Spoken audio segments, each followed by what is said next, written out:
check, 1, 2. Curious about real estate? Yes! Then you've come to the right place. Get the knowledge you need, get over the fear, and get started. This is the Michael Quarles Real Estate Show with your host, Michael Quarles. Hello, everybody. Michael Quarles with the Michael Quarles Real Estate Show. Today is podcast episode 301, and we are going to do something a little bit different. You know, normally I answer 5 questions, and today I've decided to be stingy and not answer any questions. However, I am going to chat about a topic that I think is an important topic to chat about. It's not a topic that you need to have an in-depth understanding of if you're going to do what I do in the investment business, which is order BPOs and appraisals.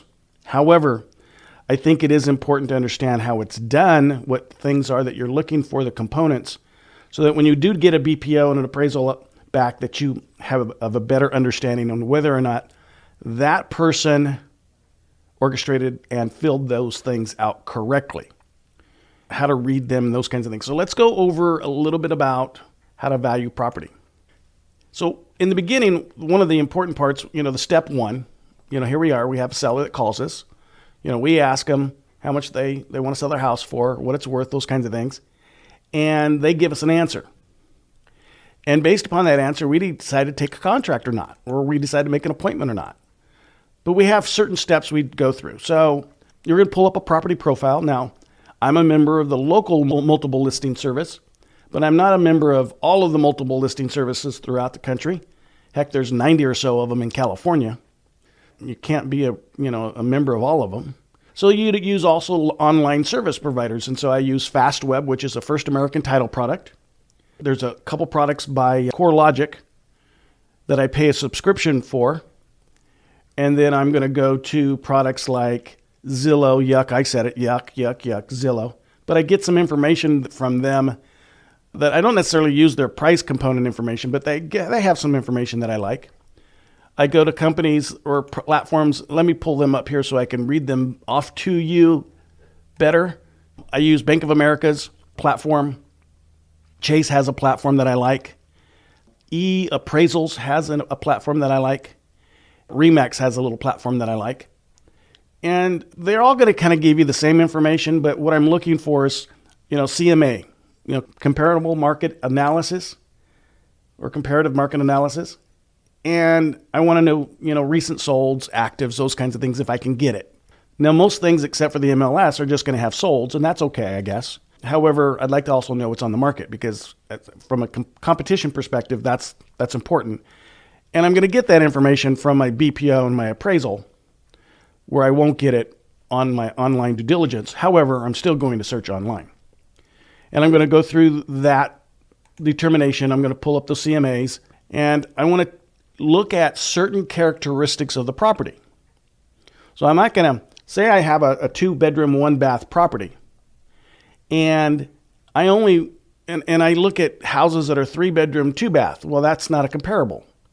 So it's important that when you start looking at properties that have sold, properties that are selling, that you're comparing correctly. Look at the property profiles, making sure that you know the characteristics of your house. FastWeb is a great service. It's free. It's by First American Title. It's going to give you the bedroom size, the amount of bathrooms. Now you're going to have to confirm with the seller, is that 1.5 or is that 1 3/4? Because most likely the online reporting is going to say 2. The year built, which is an extremely important aspect of this model. Square footage, naturally, and the prior sales. Although that's not highly important, I want to look at the prior sales as well. If it was an interspousal transfer, or if it appears to be a non-family transfer, so a seller to a buyer, a traditional one. Because that's kind of important too, because the interspousals or the family transfers are going to have a lower value, typically, because you're just giving someone something and they're not really paying you for it. And even if they are going to pay you for it, you have a reduced sales price, so I want to take that consideration. So I'm going to pull up the property profile, and I'm going to look for characteristics and make sure that they're the same thing. But then I'm going to look for, when I look for those characteristics and the same thing, I'm going to look for 5 years built of the subject property. So if I have a house that was built in 2003, Then I'll go 5 years before that or 5 years after that. So 1998, 2008. Located within a half mile of the subject property, unless if I look at a Google map and I'm zooming down onto the property and I see like a major freeway, and on, you can have a house a half a mile away from another house and have a freeway go right through it kind of thing. Well, then I want to exclude those ones that aren't in the neighborhood. I'm really looking for within a half mile in the neighborhood, if that makes any sense. And then similar square footage, up or down of 200. So if I have a 2,000 square footer, I'll look at properties that are within 1,800 square feet to 2,200. A 1,200 square footer doesn't do me much good from a comparable perspective, and a 4,000 doesn't do me any good. So I really want to narrow it. Now, sometimes you're going to come back and you say, Mike, but I don't have those. I only have those other things. The less you have, the harder it is, which is why the component of hiring a BPO and appraisal is pretty important at the end of the day. And then we want to look at solds within the last 6 months, not longer than that. If we have to start stretching out further than that to get something, maybe we shouldn't think. We should think about not buying it. Maybe we shouldn't buy it. I don't know if that makes any sense. The closer to the current property, the better. And because certain times of the year, you're going to sell houses for more than the other times of the year, so it's really important. And again, falling back to the same bedrooms and bathrooms. So if it's a 2-in-1, look at 2-in-1s. If it's a 1,200 square footer, look for 2-in-1s between 1,000 feet and 1,400 feet. If it was built, it's a 2-in-1, 1,000 square footer, built in 2000, look for 2-in-1 between 1995 and 2005. Similar type of structure. Now, I'm in California, and so we have a lot of frame construction, and I have a lot of masonry construction, those kinds of things. But in some parts of the country, we do. We have different types of construction. So if the construction model, the things that they use to build a house is different, try to stay the same. And then if the architecture of the properties is different than, colonial and those kinds of things, we'll want to kind of stay, or if we can, similarly. Now, the nice thing about Google and some of the other platforms that you have out there is you can find your subject property. You can do a Google search for, the map kind of thing, and you can get a picture, and it'll tell you on the picture how long ago the picture was taken. And then once you find your comparables and you're satisfied that they meet the criteria of the 200 square feet, the 5 years, the like type bedrooms, bathrooms, those kinds of things, then pull up those pictures as well. Because what we're looking for there are the neighborhoods similar? They should be within a half mile, so they should be. But is the architecture similar? The style of the property similar? You can zoom down on it from the top view. You can go to OpenStreet Maps. You can zoom down on it. You can see the size of the lot, those kinds of things. That's kind of an important aspect of all this. And some of the other data sets are going to give you some of that information. In fact, one of the nice things about FastWeb is that it'll give you a plot map. And a plot map will actually show you the dimensions of the land, the property and the lot size and that kind of thing. So that's kind of an important aspect. You want to look for those things and make sure and look at the pictures. Save all those pictures. Open up a different browser, put them in a file somewhere, because you never know, you might be buying this thing. So rather than having to search back for the pictures again, just save them. If you don't buy it, delete them. It's pretty simple. Save the stuff. I use Box.net. You have Dropbox. You have all kinds of services out there. I like Box. I do. I like it. It doesn't mean it's any better than anybody else's. And I like the ability to create a folder that says all the property folders, and then the property folders are named the property address. So I can always go back to that, and then everything about the property is in that folder in subdivided folders. And so we'll have escrow, and we'll have purchase contracts and all that kind of good stuff. But we'll have pictures and the CMA and the BPO and the appraisal and all that kind of good stuff inside of that. So keep track of all that. Third step is I want you to call a realtor and ask them to run a CMA through the multiple listing service. Now, you can run your CMA using your 7 data sets that are online, your Zillows and your Bank of Americas and your Chases and your Remaxes and those kinds of things. But that's not going to give you active properties and sold properties that have come through or exclusively to the MLS. That's going to give you all properties, but nothing that's on the market. So, expireds are important, and especially in a market where or in a property where the seller has told you on the inbound questionnaires that they've had it listed before. Well, I want to know what they had it listed for and confirm the seller gave me the right information. And if I don't know that, at least I want to look it up and say, hey, has this thing been listed before, in the last 12 months kind of thing? Because that's going to give me a component of motivation and answer that question. Did they reduce the price sufficiently to me now? And if they did, I want to know why it didn't sell before. So let's assume for a second that the seller had it listed and they had it on the market for $200. It was on the market for 180 days, didn't sell. They decided to be a FSBO. They called me off of my postcard. They want to sell it to me for 150. And that sounds like a great deal, right? Starting off, it sounds like, hey, 50 grand here, and I've got a reasonable seller. Well, if it expired at 200, it wasn't worth 200. No one wanted it at 200. So I need to confirm that and then look at other properties around it and what they sold for. Maybe it was only worth 160, and now the 150 that they want for it doesn't qualify them to have me go out and knock on their door and say hello, because I had way too much things to do. Talk to sellers that don't want to sell. They're unreasonable. So the CMA is going to be pretty good. I want current listed properties. I want sell-pending properties. I want expired listings up to 12 months, and I want sold properties up to 6 months. So I want to know what's pending. The thing about pending, and it's one of the frustrating things, is that they don't say what it's pending at, what they agreed to sell the house for. They just say, hey, we've agreed to sell the house. We had it on the market for X dollars. And until it actually closes, we won't get that information. And it's proprietary and confidential information between the seller and the agent. So they can't share that or shouldn't share that with us. So there's no reason in calling them and saying, hey, what did you sell that for? Woo-hoo-hoo. Can you tell me secretly? Because they can't. They shouldn't. And if they do, don't ever use them as a realtor, because they're going to give you your information away to everybody else too. So I'm going to look for current listed properties, sell-pending properties, expired properties, and sold properties. And I want a CMA from a realtor. Maybe I don't have a realtor. Mike, I'm buying in Idaho and I don't know anybody there. Well, call up Century 21, call up Caldwell Banker, and call up, someone else. And they're going to have an up desk, which is the desk that people sit at, realtors, real estate agents, brokers, those kinds of things. People, and they're waiting for that phone to ring. They're intentionally sitting there to talk to you. And you just say, hey, I have 123 Apple Street. They're not going to take your listing. They're sitting at a desk. If they're a guerrilla real estate agent, they're not going to be sitting at a desk. So don't be afraid that they're going to take your property and, undercut you or go list it instead of you buying it. Don't worry about that. But get 3 CMAs from them. You're going to get three sheets of this stuff that you need. Don't worry about it. Just get it. So if you don't know someone, it's an easy way to get it. It's not a hard thing. Besides that, you're going to need a real estate agent to sell it in Idaho, because you're not there to sell it. So you'll make a relationship at the same time. So it's a pretty good conversation to have.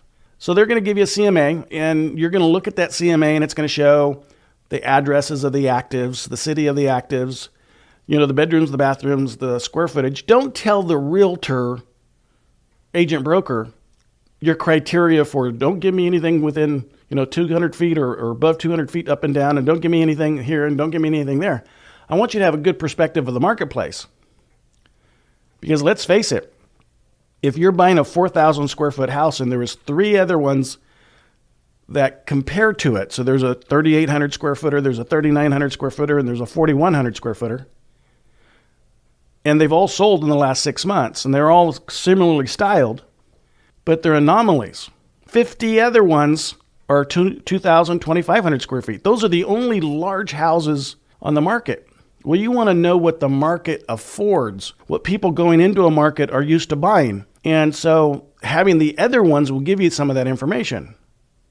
So it's important not to just get the comparables on like types to yours, but what is the market saying the buyer wants to buy? Because if you think about the social makeup of a neighborhood, they're fairly consistent. So if people are driving high-end cars, very rarely are you going to see a low-end car in that neighborhood. You will, but very rarely. Or if people are driving moderately, priced cars, very rarely are you going to see a Rolls Royce in that neighborhood. But you will. But you want to make sure that you're looking at it from what's normal, not what's extraordinary, what's an anomaly, if that makes any sense. So you're going to get that information. You're going to go days on market, which is really important. And they're going to give you this information, but look at that number. That number is going to be an important number to you, because sometimes if you have an average days on market, say you have 80 days on market is your average, and you have a house that popped at 8 days, but everybody else is, that 60 to 90 day range, which makes the 80 average. Well, you really want to look at that 8 day, that one that popped really fast, and ask yourself why. You may want to exclude it because it may be an anomaly. You never know. I mean, maybe it was the house that everybody wanted and there's only one of them kind of thing. Or maybe it was underpriced. Maybe the seller didn't make as much as they should, and you need to take that price into consideration. And maybe they just had a really good agent, and maybe you want to hire that agent. So really look at some of those things when you look at the CMA that comes back from the realtor. And naturally, they're not going to have the realtor's name on the property. Okay, but that's pretty simple to find. You go to realtor.com and you put the address in, and it's going to tell you who the realtor is. Okay, they're going to brag about it. And if you can't find it that way, it's going to tell you who the broker is, so who the Century 21 company is. Call that company up and say, hey, who has the listing over on Apple Street? And they're going to say, oh, that's with Susie Smith. And now you know. Maybe you need to talk to Susie and say, Susie, why did this house sell in 8 days? Everything else in that market takes 80. And Susie's going to say, yeah, I had a really motivated seller. They had to move out of town, and we knew we were $30,000 underpriced. Well, I need to know that. Make sense? Thanks for listening. We'll be right back. Are you running out of leads? It's time you tried Yellow Letters at yellowletters.com. Get motivated seller leads through yellow letters, postcards, zip letters, typed professional letters, greeting cards, door hangers, and business cards. Yellow Letters is a full-service marketing company created with your success in mind. Get the personal attention you need to get your direct mail campaign started, and get in touch at yellowletters.com. And we are back in 3, 2, 1. So we're going to do some due diligence here. We're going to fact find more than just looking at this, black and white piece of paper here. You're going to look at the solds. You're going to look at the expireds. Again, you're looking for that expired. Has that property that you're buying been listed before in the last 12 months? And if it has, what value was it priced at? How much higher than they should have been priced at are they? How does that price compare to the price they're offering it to you now at? Step 4, you're going to do some analysis on that. You're going to look at your property, the pluses and minuses, and how yours compares to theirs. So again, it's a 2-in-1. It's 1,000 square feet. You're looking at things that are between 800 and 1,200 square feet that are 2-in-1s. On that kind of a multiplier, let's assume the lots are the same size.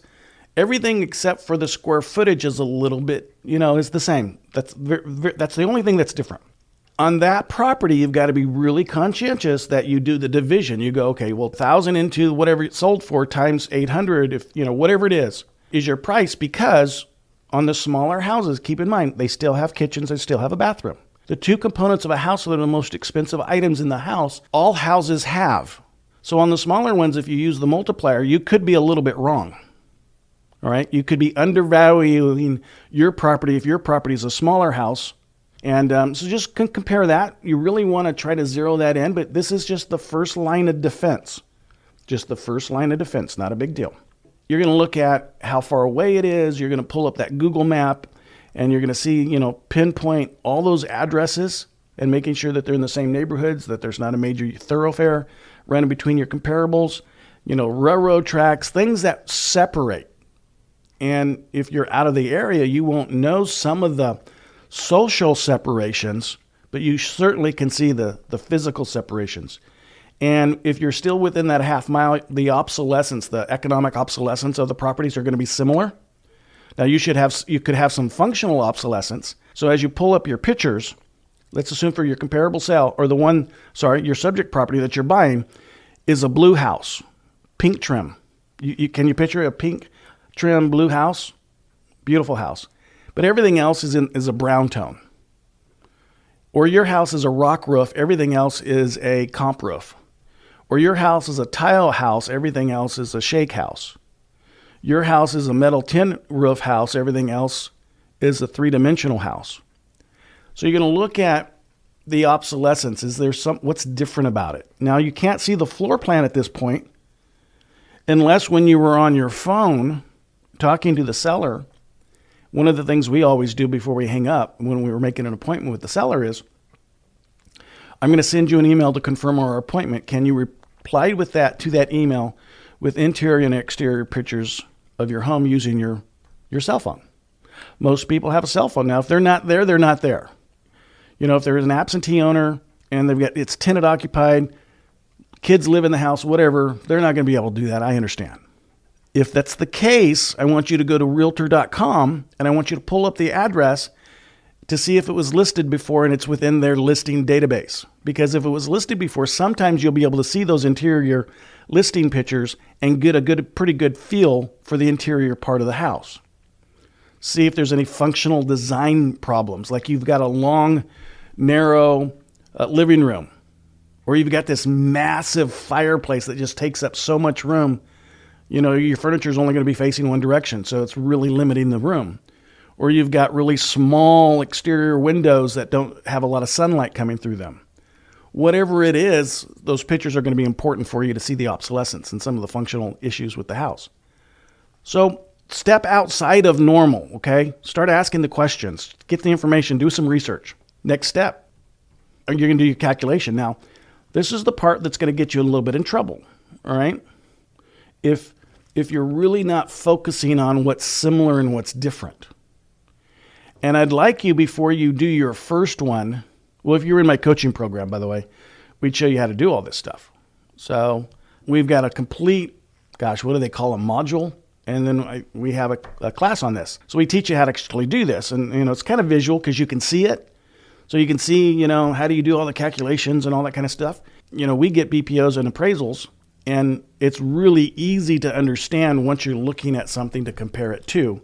Not so easy to understand if you've never done it before and you're just hearing a podcast. So I apologize for that. I wish sometimes that these podcasts were visual, but they're not. They're audio. So start doing your calculations. And again, the smaller the house, we've got to be really conscientious that we don't underprice and overprice our house.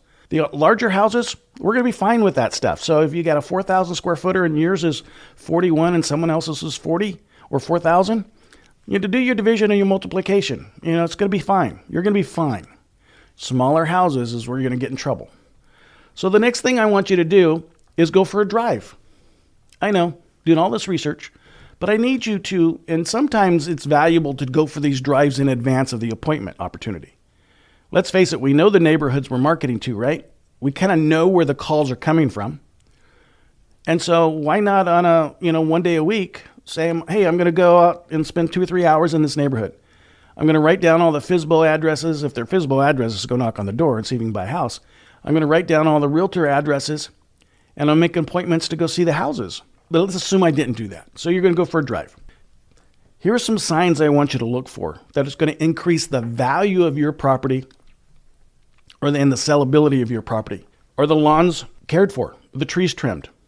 How many for sale signs are there? If there's few for sale signs, that's a good indication that you have a stable market. Are there children playing out front without fear? Now, I don't want anybody thinking you're a stalker, so be careful that you don't drive slow looking for kids. I'm not saying to do that, but you kind of know what I'm talking about. If it's a fun neighborhood, then that tells me it's a safe neighborhood, a desirable neighborhood. Is it close to new shopping centers? Not old shopping centers, new shopping centers, and desirable schools. Now, of course, you won't know necessarily desirable schools. However, you can do some research in advance when you're marketing to a neighborhood and go, hey, which schools are better than the other schools, because they're going to give you reports on the schools. You'll know, man, because a school will actually, in some occasions, promote a property. Is it close to bus routes? One of the key components that you'll see in a desirable neighborhood is do they have pool cleaners showing up? Do you see garden vehicles? Do you see pest control trucks? Are there service providers that are visiting the neighborhood to maintain the properties? Then are the properties maintained? Do you see, nice exterior paints, good roofing, driveways that aren't all broken up and, no one's parking on the lawn kind of thing, good landscape, new cars in the driveway. Let's face it. If you have a good neighborhood, you mean you have an upper income class neighborhood, they're going to be new cars. And then you're going to see renovations going on because people want to convert properties in that neighborhood to a better property. They like the neighborhood. They may not like the house they bought or the house they have. So they want to be in that neighborhood, and they want to modify so there are renovations going on. It's signs that, the values may not be strong. Well, you're going to sell houses in both of these markets. I'm just giving you indicators. Chain link fences, 4-foot fences. You've seen them. Bars on the window. Ouch. Graffiti like crazy. Junk cars broken down. Deteriorated houses, curled roofs, shutters that are, falling off. Boarded up houses. That's a big one. Unmowed lawns. You can tell the difference between a manicured lawn and a not so manicured lawn. If someone's out there with a push mower mowing their lawn, or if someone's out there with a nice front throw with a grass trimmer and all that kind of stuff, you're going to see the difference in that lawn. No curb and gutter or sidewalks, or are there curb and gutter and sidewalks? And is there a high rental occupancy? So you see rental signs, or when you do your demographic of the neighborhood, how many rentals are in that marketplace? How many absentee owners are there? That's going to give you a good indication of a not so valuable neighborhood. And again, we're going to buy houses in either one. Again, you're going to look for obsolescence, functional economic. You're going to drive your comps. You're going to go and look at, so you have these comps from your realtors, and you're going to go look at them. If you can knock on the door, if you can set an appointment, great. I'd love to be able to have you get in there and ask the seller some questions about why they're selling, what they're selling for, what the concessions are, those kinds of things. I'd love to have you knock on the door of a couple of the buyers and say, hey, what did you get from the seller? Why did you buy this house? Was there anything about the neighborhood that you found out after you bought it that you weren't aware of? Why did you pick the neighborhood? What was it about it that made you buy it? What did you like? What did you dislike? So when I look at my subject property, I can now determine how my subject property fits and what the likelihood of success I'm going to have. So some of these things are important. And then you're going to do I call them 6-packs. And we go through this in the training program. I don't know if you know it, but I have a coaching program, couple $1,000, get in. We do 60 classes a month. There's a bunch of audios and videos and things to watch. You have an accountability coach, CRM program. Heck, we'll even answer your phone if you want us to. So it's a cool stuff. So there's some 6-packs to do, and it's not drinking. And you're going to, interview the solds and the listeds, and you're going to interview the neighbors of the property that you're buying, looking for the motivation and looking for the amenities of the neighborhood. What's causing the turnover in the neighborhood? Or is there a lot of turnover in the neighborhood? What's causing the desirability of the neighborhood? And again, you won't know this stuff just by looking at a piece of paper. You've got to physically be out there doing it, much like what a realtor would know. An appraiser would know, because they'll know the neighborhoods that are pushing value and pulling value.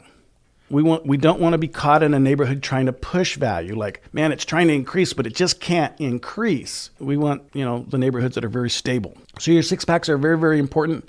And I can go on and on and on. I hope this helped. I don't know how long I've been rambling on here. Let me look. Oh my goodness, 25 minutes, 28 minutes.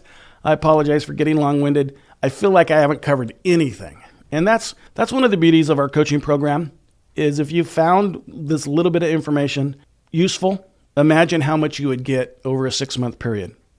Think about that for a second. Over a 6-month period, 60 classes a month, accountability coach, CRM program, will answer your phones if you want it. Man, and you have me. Let's face it, I've bought a lot of friggin' houses in my lifetime. I was called a serial entrepreneur. I don't know if that comes with sugar or not. I was called a serial entrepreneur the other day by somebody. So I guess I have that going for me too. I appreciate the opportunity to help guys and gals, and remember the coaching program. Thanks so much. Bye-bye. Thanks for listening to the Michael Quarles Real Estate Show. Get more info and stay in touch at michaelquarles.com.